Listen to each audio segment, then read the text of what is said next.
Guys ఈ వీడియోలో మనం UPSC important topic UPSC mains అయితే start and first of all అందరికీ కంగ్రాచులేషన్స్ బారాయండి. ఈసారి తెలుగు వారు ఇంకా ఎక్కువ ర్యాంక్స్ సాధించాలని నేనైతే కోరుకుంటున్నాను మనస్ఫూర్తిగా. అండ్ కంగ్రాచులేషన్స్, ప్రిలిమ్స్ క్లియర్ చేసి ఇక్కడ వరకు వచ్చారు అండ్ ఇంటర్వ్యూ కూడా క్లియర్ చేసి ర్యాంక్ సాధించాలని కోరుకుంటున్నాను. అండ్ అయితే ఇక్కడ పాయింట్ ఏంటి అంటే యూపీఎస్సీ మెయిన్స్ స్టార్ట్ అయింది, మరి గ్రూప్ 1 పరిస్థితి ఏంటి అండ్ గ్రూప్ 2 పరిస్థితి ఏంటి.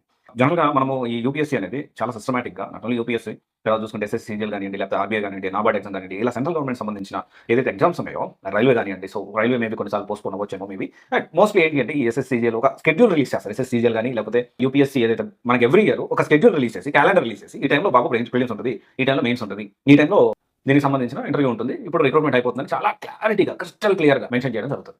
మరి ఇది ఎందుకని గ్రూప్ 1 గ్రూప్ 2లో జరగట్లేదు అంటే సో ఆబ్వియస్లీ పొలిటికల్ ఇన్వాల్వ్మెంట్ ఉంది అండ్ ఈ రకరకాల కారణాలు అయి ఉండొచ్చు. సో అయితే ఇక్కడ ఒక విషయం ఏంటంటే యూపీఎస్సీ అంటే groups prepare group 1 group 2 state exams other state exams prepare అయ్యే వాళ్ళు దీంతో పాటు ప్యారలల్గా సెంట్రల్లో మనకి సెంట్రల్ గవర్నమెంట్ సంబంధించి ఏమేమి ఎగ్జామ్స్ ఉన్నాయి, రెగ్యులర్ క్యాలెండర్ ప్రకారం స్కెడ్యూల్ ప్రకారం ఏం జరుగుతుంది అనేది సిలబస్ ఎంతవరకు మ్యాచ్ అవుతుంది అంటే గ్రూప్స్తో పాటు అవి కూడా, ఎందుకంటే మీ టార్గెట్ గ్రూప్స్ అనుకుంటే దీంతో పాటు ఆల్టర్నేటివ్ ప్యారలల్గా ఎంతవరకు సిలబస్ మ్యాచ్ అవుతుంది, ఏ ఎగ్జామ్ మ్యాచ్ అవుతుందని చెక్ చేసుకొని క్రాస్ వెరిఫై చేసి దీన్ని కొంచెం రీసెర్చ్ చేసి సో ప్యారలల్గా ప్రిపేర్ అయితే బెటర్ ఏమో అని నేను అనుకుంటా ఉన్నాను. ఎందుకంటే ఇంకా ఇప్పుడు సివిల్స్ చూసుకుంటే యూపీఎస్సీ సివిల్స్ చూసుకుంటే చాలా వరకు ఆప్షనల్ కానీ కొన్ని, లేకపోతే తెలంగాణ హిస్టరీ అయితే, తర్వాత ఏబీ హిస్టరీ అయితే, లేకపోతే సైన్స్ అండ్ టెక్నాలజీ, ఇలా కొన్ని సబ్జెక్ట్స్ మాత్రం వెయిటేజ్ కొంచెం అటు ఇటుగా ఉంటుంది. కానీ సో ఆల్మోస్ట్ 80% సిలబస్ వరకు సివిల్స్కి గ్రూప్ 1కి సేమ్ ఉంటుంది.